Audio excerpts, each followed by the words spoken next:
Pernikahan yang tak diinginkan. Bab 222. Dia mengangkat wajahnya, menatap jenderal dengan sorot mata yang lebih tegas meski masih terselip kesedihan di sana. "Ya, aku akui, masa lalu kita memang penuh dengan kesalahan," ucapnya lirih. "Tapi mengungkitnya terus-menerus tidak akan mengubah apapun. Masa lalu tidak akan bisa diperbaiki, satu-satunya yang bisa kita lakukan hanyalah belajar darinya. Agar kesalahan itu tidak terulang, baik untuk kita maupun pasangan kita yang sekarang." Jenderal menatapnya lekat-lekat, sorot matanya sukar ditebak. "Aku juga manusia, Mas," lanjut Azarin, suaranya bergetar, namun tetap berusaha tegar. "Aku bukan seseorang yang sempurna. Aku pun pernah salah, pernah gegabah. Tapi aku tidak ingin hidup dalam penyesalan. Aku ingin melangkah ke depan." Azarin menarik napas lagi, kali ini lebih dalam, sebelum akhirnya melontarkan niatnya yang sebenarnya. "Dan aku yakin, kamu pun sudah tahu untuk apa aku datang ke sini." Sejenak, hanya ada keheningan yang menyiksa di antara mereka. Dengan suara berat, Azarin akhirnya berkata, "Aku ingin meminta belas kasihmu pada Alea." Jenderal mengerjapkan matanya perlahan, seakan memastikan bahwa dia tidak salah dengar. "Bagaimanapun, dia pernah menjadi istrimu," lanjut Azarin, suaranya semakin lirih. "Kumohon, Mas." Azarin menunduk, bukan untuk menunjukkan kelemahan, tetapi untuk meredam perasaan yang mulai bergejolak di dadanya. Namun, bukannya jawaban yang dia harapkan, jenderal justru tertawa pelan. Tawa yang penuh kepahitan.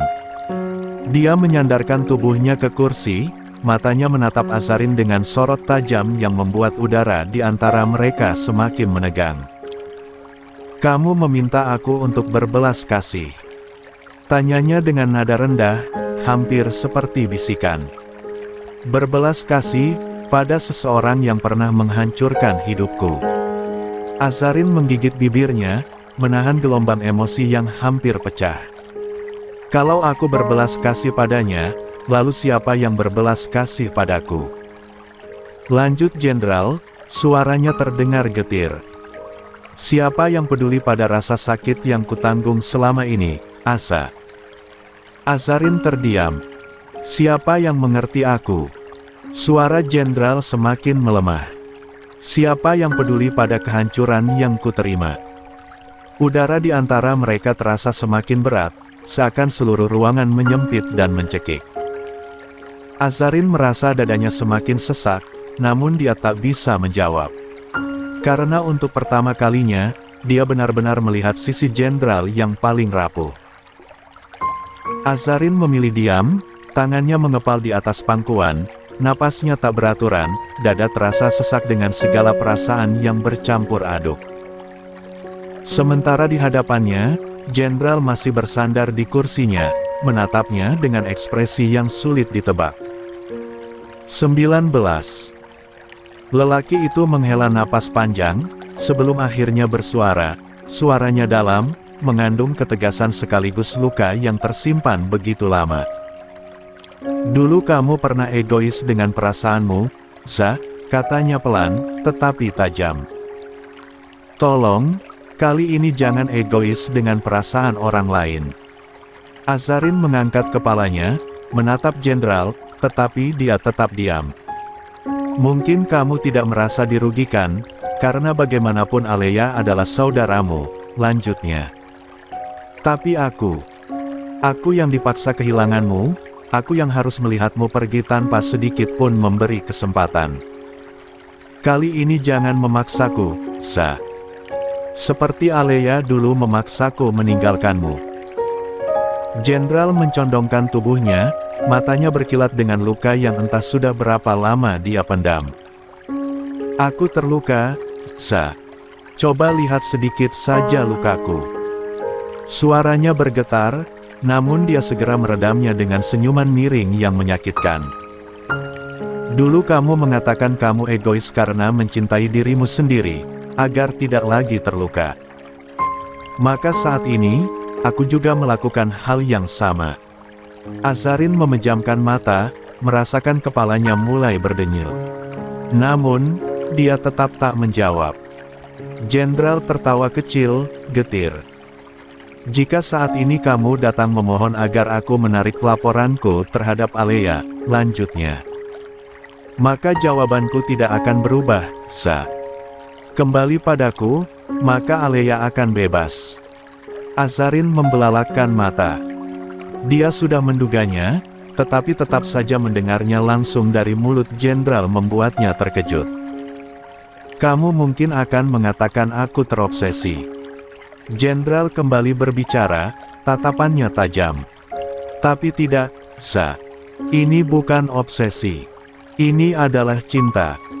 Cinta yang begitu besar, dibalut dengan rasa bersalah yang tak pernah hilang. Aku ingin kesempatan kedua, aku ingin kamu melihat sendiri, bahwa aku mencintaimu dengan tulus. Azarin menggeleng pelan, ia merasakan kepalanya semakin berat, seolah segala beban yang dia tinggalkan di masa lalu kini kembali menghantamnya dengan kejam. Aku tidak bisa. Suaranya bergetar, tetapi tegas. Hening menyelimuti keduanya. Jenderal menghela napas panjang. Tatapannya semakin gelap. Keputusanku pun gak akan berubah, Sa. Azarin hanya bisa menatapnya tanpa kata. Dan jika kamu berpikir aku menjebloskan Alea ke penjara hanya agar aku bisa memaksamu kembali, kamu salah. Jenderal menatap lurus ke dalam mata Azarin. Aku melakukan ini agar dia menyesal. Agar dia tahu bahwa ada harga yang harus dibayar untuk setiap kesalahan yang diperbuatnya. Dan agar kamu juga sadar, bahwa aku tidak sepenuhnya salah. Azarin menghela napas panjang. Tak ada lagi yang bisa dikatakan. Dia tahu, jenderal tak akan berubah pikiran. Baiklah. Akhirnya dia berkata, suaranya hampir tak terdengar. Jika kamu tidak mau, maka pembicaraan ini cukup sampai di sini saja. Terima kasih sudah meluangkan waktumu. Jenderal tak menjawab. Dia hanya diam, menatap Azarin seolah berharap perempuan itu akan berubah pikiran. Namun, Azarin tak ingin menatapnya lebih lama. Dengan gerakan halus, dia memberi kode pada Nadia. Sekretaris itu segera beranjak, sementara Azarin mengikuti. Langkahnya tegak meski hatinya terasa berat. Jenderal masih dianem di tempatnya, menatap punggung Azarin yang semakin menjauh. Dan kali ini, dia 20. Membiarkannya pergur salah. Aku mencintaimu, Sa. Tapi kali ini, aku tidak akan mengejarmu lagi. Sudah saat kamu yang datang padaku. Entah itu karena Alea atau karena keinginanmu sendiri. Sepanjang jalan, Azarin hanya menatap kosong keluar jendela mobil. Semburat senja yang biasanya terlihat indah, kini tampak buram di matanya. Pikirannya masih terpenjara di dalam kata-kata jenderal yang terus terngiang di kepalanya. Jenderal benar-benar membuatnya berpikir ulang. Bukan tentang keputusannya, tetapi tentang hatinya. Apakah dia memang egois? Apakah dia benar-benar sudah menutup semua pintu untuk memahami luka seseorang yang dulu begitu dia cintai? Azarin menghela napas berat, jemarinya saling menggenggam erat di atas pangkuannya. Berulang kali dia mencoba mengabaikan perasaan itu, namun semakin dicoba, semakin hatinya terasa gelisah. Bu Azarin. Suara Nadia memecah lamunannya. Kita langsung ke kantor, ya. Pak Din yang meminta. Azarin tidak menjawab. Dia bahkan tidak menoleh. Dunianya masih sibuk dengan gejolak di dalam dirinya. Nadia mengamati ekspresi majikannya yang terlihat semakin tenggelam dalam pikirannya sendiri. Bu. Azarin tetap diam. Mobil melambat, lalu berhenti sempurna di depan kantor Din. Nadia segera melepas sabuk pengamannya. lalu menoleh ke arah Azarin. "Kita sudah sampai, Bu." Azarin baru tersadar, dia mengedipkan matanya dan menoleh ke arah sekretarisnya itu. "Kenapa kita ke sini? Bukannya langsung pulang?" Nadia tersenyum kecil, suaranya tetap sopan seperti biasa. "Pak Din yang meminta, Bu." Azarin terdiam sejenak. Tiba-tiba hatinya semakin sesak. "Din." Dia refleks memejamkan mata, menarik napas panjang, lalu menghembuskannya perlahan. Dia tidak tahu harus menjelaskan apa pada Din. Tidak tahu bagaimana harus menghadapi suaminya ketika pikirannya masih bercabang, dan hatinya masih diliputi keraguan. Namun, belum sempat dia mengambil keputusan untuk turun dari mobil atau tidak, tiba-tiba pintu mobil di sisi lainnya terbuka. Azarin menoleh, kaget. Sosok yang dikenalnya dengan baik berdiri di sana, tersenyum hangat. Senyum yang selalu membuatnya merasa tenang. Din membungkuk sedikit, lalu bertanya dengan suara lembutnya yang khas. "Gimana, sayang? Capek gak? Istirahat dulu, ya." Suara itu, perhatian itu, kelembutan itu, semuanya nyata. Azarin menatapnya dalam diam. Entah mengapa, tatapan penuh cinta itu justru membuat hatinya semakin berkecamuk. Mengapa bisa Jenderal mengatakan bahwa Din adalah racun? Mengapa Jenderal berpikir bahwa pria yang kini menjadi suaminya hanyalah seseorang yang memanfaatkan kelemahannya? Jika Din adalah racun, mengapa dia merasa begitu tenang dalam dekapan pria ini? 21. Azarin menatap mata Din, mencari sesuatu di sana.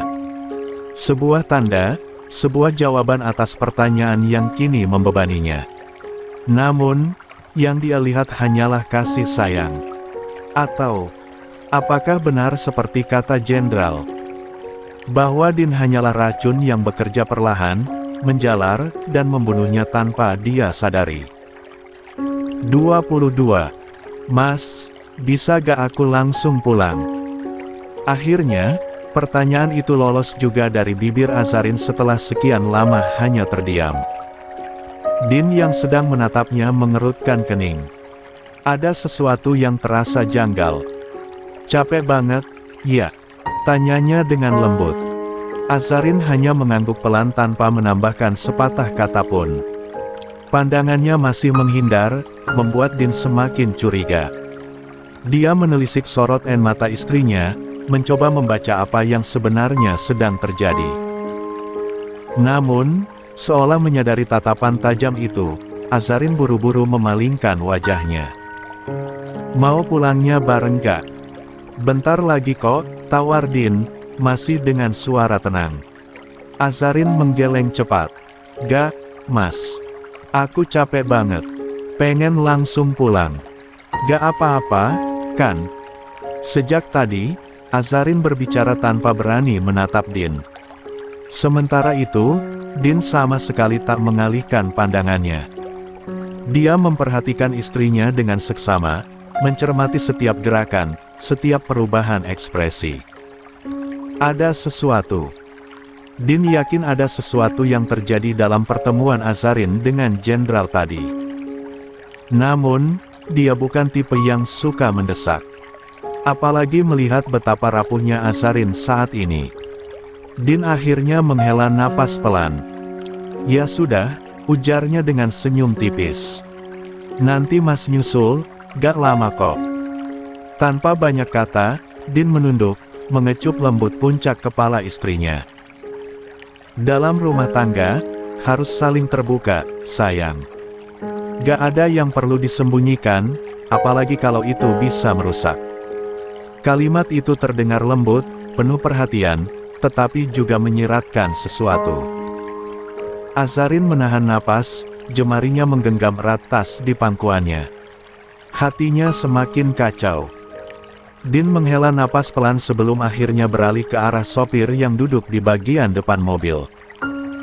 Tatapannya tegas, tetapi suaranya tetap lembut saat memberikan instruksi. "Tolong antar istriku pulang." Pastikan beliau sampai dengan selamat, pesannya dengan nada penuh kewaspadaan. Sopir itu segera mengangguk patuh. Baik, Pak. Din kembali menoleh ke arah Azarin yang masih duduk diam. Ada keengganan yang tergambar jelas di matanya, seolah ingin mengatakan sesuatu tetapi memilih menahan diri. Kalau udah sampai langsung istirahat, sayang, ucap Din, suaranya lebih lembut dari sebelumnya. Azarin hanya mengangguk kecil tanpa berani menatapnya. Dia menggigit bibirnya sendiri, menahan debaran tak nyaman di dadanya. Din tak mengatakan apa-apa lagi. Namun, sebelum menutup pintu mobil, tatapannya seolah menyiratkan. 23. Pesan yang tak terucap sebuah peringatan halus bahwa dia tahu ada sesuatu yang disembunyikan istrinya. Setelah memastikan mobil yang membawa Azarin menjauh, Din menghela napas panjang, lalu dengan langkah cepat dan penuh tekanan, dia memasuki kantornya. Sorot matanya tajam saat mendapati Nadia yang baru saja tiba dan bersiap melanjutkan pekerjaannya. Nadia, panggilnya tegas. Nadia langsung menoleh dan berdiri dengan sigap. Iya, Pak. Din menatapnya tajam, raut wajahnya begitu serius. Apa yang terjadi di pertemuan tadi? Apa yang laki-laki itu katakan pada istriku? Nadia sempat terdiam sejenak sebelum akhirnya menggeleng. Maaf, Pak. Saya tidak tahu. Dahi Din berkerut, tatapannya semakin menusuk. Tidak tahu. Kamu, kan ada di sana. Iya, Pak, tapi sepanjang pertemuan itu, saya memakai earphone. Saya tidak mendengar apapun yang mereka bicarakan, jawab Nadia jujur. Din mengembuskan napas kasar. Rahangnya mengatup kuat, dan sorot matanya penuh perhitungan. Kamu tidak melihat ekspresi mereka. Tidak menangkap sedikit pun perubahan di wajah istriku. Nadia menunduk sesaat sebelum menjawab dengan hati-hati. Yang saya lihat, Bu Azarin tampak gelisah sejak awal. Seperti ada sesuatu yang membuatnya takut atau ragu.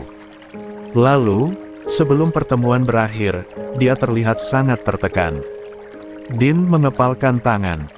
Dia bisa merasakan sesuatu yang tidak beres. Ada yang mengganggu istrinya, dan dia tidak akan tinggal diam.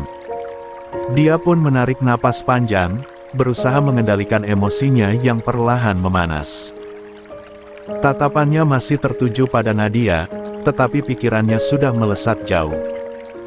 Batalkan semua jadwal meeting saya dengan pengacara lainnya, ucapnya, suaranya tegas, tak terbantahkan. Nadia sedikit terkejut.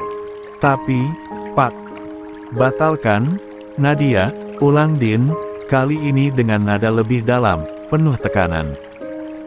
Saya harus pulang sekarang juga. Nadia menelan ludah, menyadari bahwa ini bukan sekadar keinginan spontan. Din benar-benar serius. Baik, Pak. Saya akan urus semuanya. Din tidak menjawab, hanya mengangguk kecil sebelum berbalik, melangkah dengan cepat keluar ruangan. Di dalam mobil yang melaju kencang menuju rumah, Din menatap jalanan dengan pandangan kosong. Kedua tangannya mencengkeram setir, pikirannya penuh dengan kemungkinan-kemungkinan yang mengganggu. Dia bukan sekadar penasaran dengan apa yang dikatakan jenderal. Bukan hanya ingin tahu seberapa jauh pria itu mengusik istrinya. Lebih dari itu, dia tidak ingin kesalahan kecil dalam komunikasi merusak hubungan mereka. Selama ini, dia percaya bahwa fondasi utama rumah tangga adalah keterbukaan, dan jika ada satu hal yang tidak bisa dia biarkan terjadi, itu adalah Azarin memendam sesuatu sendirian, terutama sesuatu yang menyakitinya. 24. Din menghela napas, rahangnya mengatup erat. Inilah yang aku takutkan jika kamu pergi menemui Jenderal Za. Gumamnya lirih, sebelum menekan pedal gas lebih dalam, mempercepat laju mobil menuju rumah. Setibanya di apartemen, langkah Din terburu-buru, nyaris berlari nasuk. Napasnya sedikit memburu, dan sorot matanya penuh kegelisahan.